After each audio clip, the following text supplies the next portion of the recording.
যখন বাড়িতে বের করে নিয়ে আইসেন হয়তো এত না আমার মারি ফেলা দেন, আমার বাঁচান তো অন্তত। রুমের মধ্যে নিয়ে যায় আমার সাথে শারীরিক নির্যাতন করে ওই শয়তান। রেল ভ্রমণে গিয়ে প্রেমের সম্পর্ক। আশামণি নামে দর্শক মন্ডলী স্ক্রিনে ছবি দেখতে পাচ্ছেন। এই মেয়েটি যে নাকি মেহেদি হাসান রিঙ্কু নামে এবার স্ক্রিনে ছবি দেখতে পাচ্ছেন। এই যুবকের সাথে যেখানে প্রেমের সম্পর্ক, সেই 7 মাসের প্রেমের সম্পর্কে 2 সন্তানের জননী, যে নাকি তার সেই স্বামীকে তালাক প্রদান দিয়ে বিবাহ করতে যেভাবে রিঙ্কুর বাড়িতে অনশনে বসেছে, আপনাদের সামনে সেই আশামণির কথা শোনাবো।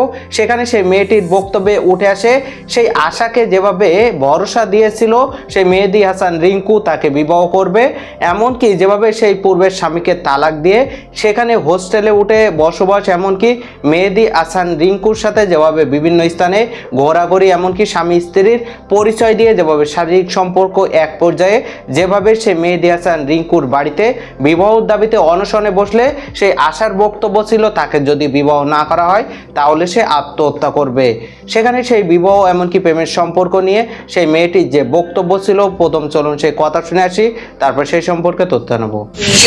সামনে আসার পুরুষের বাসা কোথায় আপনার? কুমারখালী।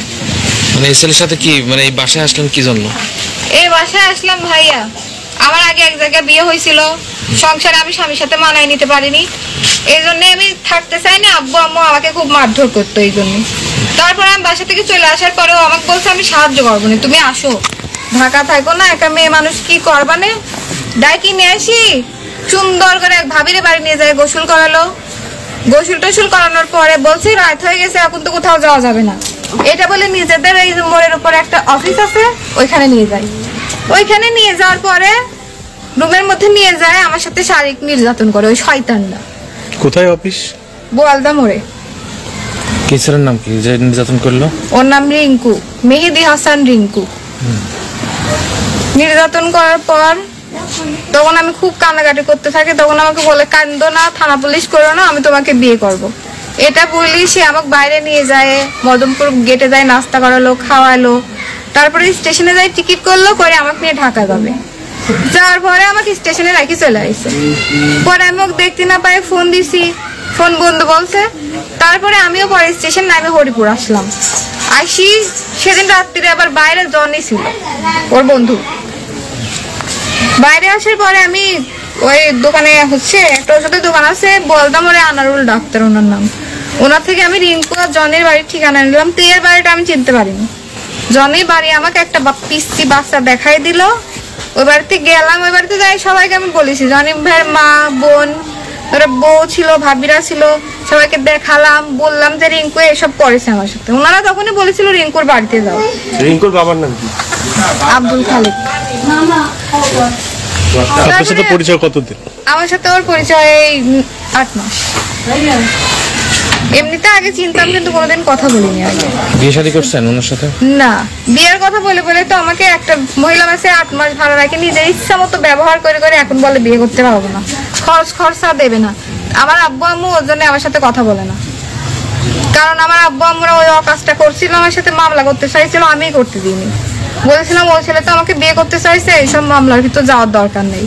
এরা করে আব্বু আম্মু আমার সাথে কথা বলে। তুমি যেদিন আমার বাড়ি গেলে তোমার সবাই তো বললি যে রিঙ্কুর বাড়ি যাও, তুমি আমার বাড়ি যাবে। আপনি এখানে কি করতে আসছেন? এখানে আসছি বিয়ের দাবিতে। এখনো আমাকে বাড়ি থেকে বের করে নিয়ে আসে, এরকম আলাদা করে রাখছে, খরচা দেবে না। এদিকে বাড়িওয়ালা বলছে তুমি নেমে যাও। তাহলে কোথায় যাব আমি? থানায় গেছিলাম। থানায় গেছিলাম। কি বলছো? থানায় যায় ওসি সময় দেয়, বলে ব্যস্ত আছি, মেয়ের সাথে তোমরা মীমাংসা করে নাও। করতে চাই, এরা তো আমার সাথে দেখাই করতে চায় না, আমার সামনে আসবেই না, কোনোভাবেই না। তোমার বাসায় যাইতে আবার রিঙ্কুর সাথে দেখা হইলি না? এই বাড়ি চিনলেন কি করে আপনি? এটা রিঙ্কুর বাড়ি? এই বাড়ি আমি আগে থেকেই চিনতাম, 8 মাস আগে থেকে। কিভাবে আসা যাওয়া করতেন নাকি আগে বাসায়? না, এই বাসায় আমি কোনোদিন আসিনি, কিন্তু যেদিন আমাকে নিয়ে আসছিল প্রথম, তারপরে ট্রেনে রাখে চলে আসছিল, সেদিনে আমি এখানে আবার আসছিলাম।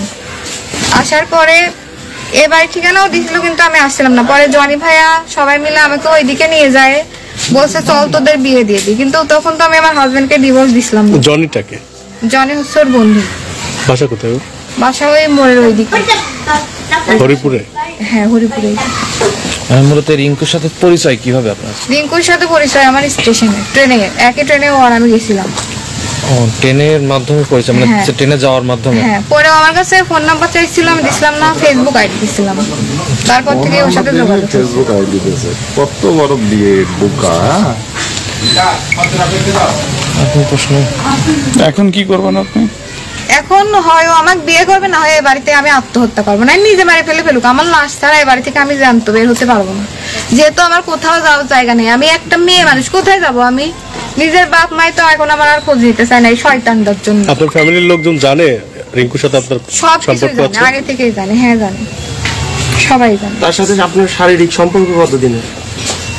যেদিন ও আমাকে অফিসে নিয়ে যায়, আমার উপর নির্যাতন করেছিল, সেদিন থেকেই শুরু। কত মাস? সেটা মে মাসের 10 তারিখ, না মানে কতদিন যাবত আপনার মে সাথে? মাসের 10 তারিখে। এবার এটা হচ্ছে ডিসেম্বর মাস, গত এই ডিসেম্বর মাসের 22 তারিখ, 8 তারিখ, তারপরে লালনের মেলা চলছিল, কত তারিখ আমার মনে নাই, এই তারিখগুলোতে ও আমার নিয়ে যায়, তো যখন আমাকে দরকার হতো বিয়ের কথা বলেই বলে একটু সময় দাও, একটু সময় দাও। আমি বলছি রিঙ্কুর সাথে এই মানে আজ পর্যন্ত কতদিন যাবত সম্পর্ক আপনার? কোন জায়গায়? এমনিতে আগে পরিচিত ছিল, কিন্তু সম্পর্কটা হলো ওই 8 মাস মতো। শারীরিক সম্পর্কটা এই পর্যন্ত? হ্যাঁ। কতবার তার সাথে আপনার হয়েছে? আমার অত মনে নাই, অনেকবার হয়েছে, 15 দিন পর পরই। কোথায় নিয়ে যেত, কোথায় নিয়ে যেত? ওই থানার মোড়ে হোটেল টুরিস্ট লজ, ওইখানে বড় বাজারে একটা কাকু আছে, ওর নাম আমিরুল, ওর বাসায় একদিন নিয়ে গেছিল রাত্রিরে। কি ধরনের প্রতিশ্রুতি দিয়ে আপনার সাথে এরকম শারীরিক সম্পর্ক? আমি তো ওকে বলি আগে বিয়েটা করে নেন, তারপরে এরকম হারাম সব সম্পর্ক আর কতদিন করবেন, ও বলে একটু সময় দাও, এখনো তো চাকরি পাইনি আমি। মানে প্রতিশ্রুতি কি দিয়েছিল আপনাকে? প্রতিশ্রুতি বিয়ে করব, সমস্যা নেই, এই যে আমাকে বাসা থেকে বের করে নিয়ে আসছে একা একা, আমার দায়িত্ব সবটাই ও নিছে, এখন বলে এত কিছু করছি তাও বিশ্বাস করছো না, এমন কেউ করে? কোনো ছেলে কেন করবে? বিয়ে করার জন্যই তো করে। ওকে জানতো তুমি বিবাহিত ছিল? হ্যাঁ, এমন কেউ আমার শ্বশুর বাড়ির লোকের সাথেও কথা বলেছে, আমার সাথে আমার আব্বু আমার কথা হয় না, কিন্তু ওর সাথে ঠিকই হতো। রিঙ্কু কি করে মূলত? ও হচ্ছে ওর আব্বুর দোকানে থাকে, বড় বাজার, লোহাপট্টিতে দোকান। ব্যবসা? হ্যাঁ। আচ্ছা, ওই উনি কি হয়? পরিবারের কি ওই যে- আছে এই পরিবারে? না না, ওনার বাসায় গেছিলেন ওই যে কুষ্টিয়ার বলদহ গ্রামে, যেখানে আশামণি এমনকি রিঙ্কু প্রেমের সম্পর্কে যেভাবে সেখানে ট্রেনে ভ্রমণের সময় সেই পরিচয়, এমনকি সেখান থেকে প্রেমের সম্পর্ক, সেই আশামণিকে বিবাহর কথা বলে পূর্বে সেই স্বামীকে বিবাহ বিচ্ছেদের বিষয় নিয়ে আশামণির যে বক্তব্য ছিল, সেখানে তার সাথে প্রতারণা করা হয়েছে, তাকে যদি বিবাহ না করা হয় তাহলে সে আত্মহত্যা করবে। আপনার সম্পূর্ণ ভিডিও ক্লিপে সেই মেয়েটির কথা শুনলেন, সেই সম্পর্কে আপনাদের তথ্য মন্তব্য কমেন্ট বক্স জানাবেন। সকলে সচেতন থাকবেন, পরিবার নিয়ে ভালো থাকবেন, সুস্থ থাকবেন। দেখা হবে পরবর্তী অন্য কোনো ভিডিওতে, সে পর্যন্ত আল্লাহ হাফেজ।